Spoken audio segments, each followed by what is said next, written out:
Hello everyone, and welcome to today's tutorial with the Putnam County District Library. I'm Addie, and I'm going to be talking you through using the database called Transparent Languages that is available to you for free when you have a Putnam County library card. So to access the tutorial, you're going to hop on whatever internet browser that you are familiar with. So it could be Firefox, that's what I'm using today, or you could use Google Chrome, whatever you are comfortable with using. And then when it opens up, you're going to type in mypcdl.org in the address bar at the top, and it will bring you to our library's website. And then there's this blue bar that snakes across the top here. We're going to hover over the word adult until it turns green. And then when the drop-down menu comes up, then you're going to scroll down to research. So you can see research is highlighted a little bit bigger and it's a deeper blue. So I'm going to click on research. So this is our online reference collection. These are all the databases that are available to you with your Putnam County library card, which is kind of neat. We have a ton. So it's definitely worth exploring. Today we're going to focus, like I said, on transparent languages. So on the left-hand side, we're going to go down this bulleted list till we get to language learning. Now mine is purple because I have clicked on this link before. Yours will probably be blue. So just look for language learning and go ahead and click on it. And it will pull up the link to transparent languages. So we're going to click on that blue button that says use this resource. When it opens up, you're going to enter your library card number. So that is, of course, the number on the back of your library card. So here is mine, 0110-29668, and then you're going to click on Submit. And then it's going to bring you to the opening page of Transparent Languages. So it automatically opens to this Login tab. We're actually going to be clicking on Sign Up, and we're going to put our information in. We're going to create a username and a password. If you are hesitant to create an account right away, if you click on this login button and then look underneath the green login button in the middle of the page, underneath that it says continue as a guest. You are able to do that, I believe, with your library card, and you can go in and kind of play around with the database a little bit. It doesn't give you all of the features. You know, it's not all there for you to play with, but it gives you a preview of what you might have if you sign up. So you do have that option. But like I said, today we're going to click on sign up, and then I'm going to enter in my username that I create for myself. Nope, I always type that in. Have it. This is my username. Oh, I've used that before. Let's try that one. And then I'm going to type in my name and a working email address, one that I can check. I have the password for, and then I'm going to create a password. So it has this criteria down here underneath. So your password must be at least between 8 and 64 characters long, must contain at least one lowercase letter, one uppercase letter, and one number. So you're going to create a password that fulfills that criteria.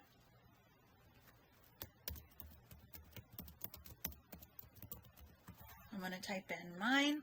And then, of course, it has you type in your password again to make sure that they match. And then you're going to go underneath and click on this button where it says, I agree to Transparent Languages Terms of Use and Privacy Policy. You have to fill in every bar that has that little red star next to it. Just so you know, if you don't put something in there, it will not let you move forward with creating an account with the database. So once you've clicked on that little checkmark box, then you can click on Create Account.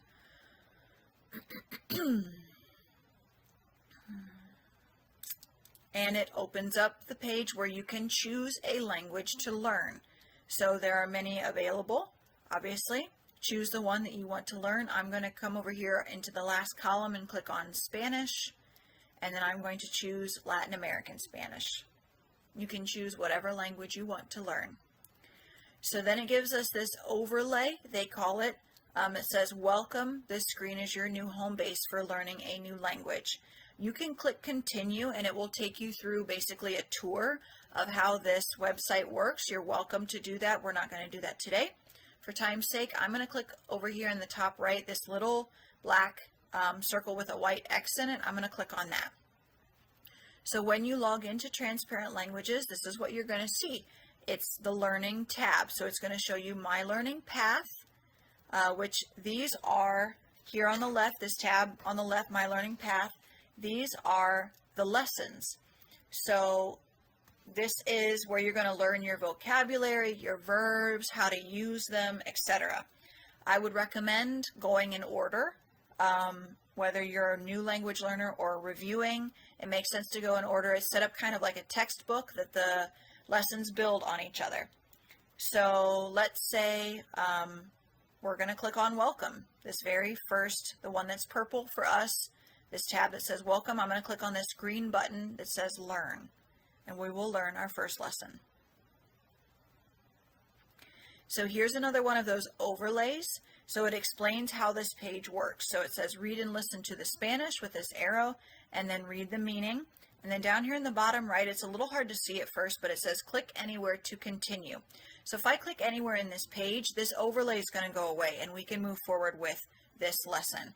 If you are getting used to this and you start to get sick of these overlays, you can click on that little button at the bottom that says disable all overlays. You can click in that square and it'll put a check mark and you will no longer see these if you start to get sick of seeing. Hola. So it'll say the word for you. You can practice repeating it. And then obviously it gives you what the word means in English. In the bottom left here, there is this like microphone icon. If I click on that, it's going to play the sound again for me. And you can click on it as many times as you want to. Hola. So there I clicked on it and it repeats for me. The turtle actually slows the word down. Hola. Which is kind of nice if you're trying to learn pronunciation. That's kind of a neat feature. I've not really seen that before. I thought that was kind of cool. So obviously once you've learned this word and you've practiced it a few times, you can hit next. Español. And it will continue through the lesson. So to back out of a lesson, you're just going to hit this back arrow in the top left corner. And it will bring you back to the learning page. This learning section, this learning page is probably one of the most important ones you're going to use. Obviously, it's where the content is. So we've talked about My Learning Path. The other box that I wanted to mention to you is this one here on the right called Practice as I'm scrolling down the page. So this practice box is where you're going to practice the skills of your language. So these symbols here, this little purple symbol in the corner, like where it says produce and say it, that I'm hovering my mouse over, that little icon that looks like a mic means that you're gonna need to use your mic to do this practice session. So it's gonna have you repeat words more than likely. And it will actually listen to what you're saying and it will let you know if you're pronouncing it correctly or if you need to practice a little bit more to get better. These other two here at the top right, goals and learned vocab, these are more like self-controlled. Your goal obviously is a goal that you set for yourself. It automatically sets to any amount of time studying in any language.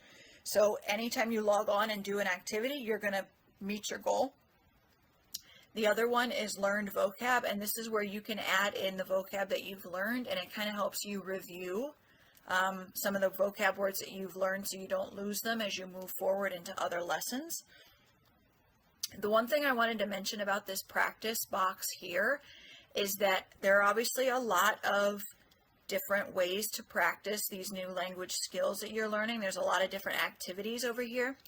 These practice activities don't necessarily coordinate exactly with the units over here in the My Learning Path tab. Some of these practice activities actually are connected to the items that are in the Browse tab. So I'll talk to you about that here. If you click on Browse, which is up at the top next to Learning, it's the second tab. These are different topics and categories that language learners might be interested in. For example, major news lessons, So these are little blurbs from news articles that are things that have recently happened. You can learn elementary vocabulary, which is designed as a companion piece for the grade 3 to 5 classroom. You can focus on conversation. You can focus on general language for professionals, teen voices. So I would recommend, once again, if you're a beginner learner, try to stick to the ones that have that little word beginner, intermediate. They try to group them so you can understand who these are geared toward. So like I said, some of the practice in this learning tab, this first learning tab, some of these practice activities are actually geared more toward this browse section. So my transcript, we're not really going to talk about. I believe if you're using this database as part of a course, like a language learning course, you would use that. Resources is kind of neat. So this, if you click on resources, it will jump you to, for example, their Facebook page, their YouTube page. So it's outside resources besides this website if you want to learn more or become more involved with this transparent language database. This last one in this blue bar here is Kidspeak. So Kidspeak is kind of a neat idea. It's actually, it's like a computer game for younger language learners to use. So if you click on that, it actually jumps you to this computer game where kiddos can learn the language in a more fun, interactive way, especially if they are, if they struggle with sitting in front of a screen just trying to do it the way adults might be able to. So it's kind of a fun game. It's worth browsing, especially if you have some younger language learners in your life. Let's see. The other thing that I wanted to mention real quick, mobile access we'll talk about here in a second. This person icon is your account. So that's where you're going to go if you need to change your password, etc. The bell icon are your notifications. So if it wants to let you know about anything, obviously just like on Facebook, you have notifications. And then this last little icon here is the help icon. So if you have questions about the database that aren't really covered in this tutorial, you might be able to go to the help section and get your questions answered. So let me make sure here that I've covered everything. Browse, resources, Kidspeak. Yeah, the last thing I wanted to mention here is this mobile access button in the top right. So if you click on mobile access, this little pop-up comes up. So Transparent Language Online actually has mobile apps that you can download on an iOS or Android smartphone or tablet. So you can practice your language learning on the go, on your phone or on your iPad or on your tablet. The only little quirk about this is that you actually have to go on and create an account with a laptop or a desktop computer and then download the app. You can't create an account through the app, as far as I know. You can download the app after and sign in, but you can't sign up on the app.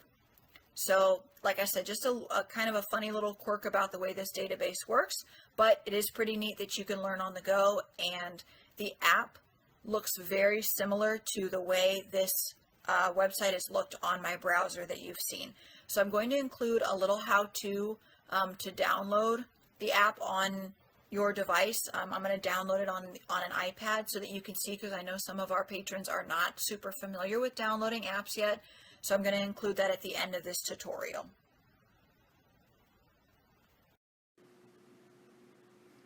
Okay, I'm going to show everyone how to download the Transparent Languages app onto an iPad. It is very similar with downloading on an iPhone. And if you are trying to download this app on an Android device and you are struggling, please make sure to make an appointment with one of us who give the tech help at the library, and we can help you do this. Okay, so to begin, I'm going to find my App Store button, which on this screen, it's in the top row, and it is third from the left. It is the blue square with a white A. So I'm going to click on App Store. And then along the bottom here, I'm going to click on the far right that says Search. Look for that magnifying glass in the word Search. And then I'm going to type in Transparent Languages. Transparent Language Inc. That's what I'm going to click on, that very first one, Transparent Language Inc. and then it's the very first one. It's transparent language, education. It's a white square with a purplish looking like talk box in it, talk bubble. And it's the one that says learn over 100 languages with kind of this purpley backdrop. So we're going to hit that word get, install,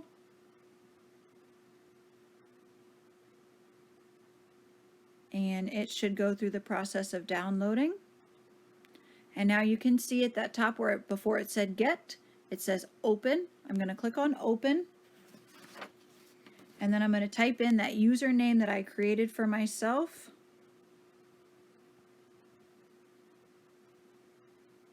Oops, I missed a word there, missed a letter, I mean. There we go.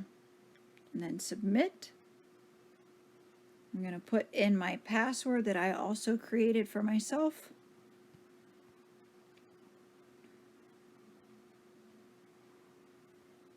See if that worked.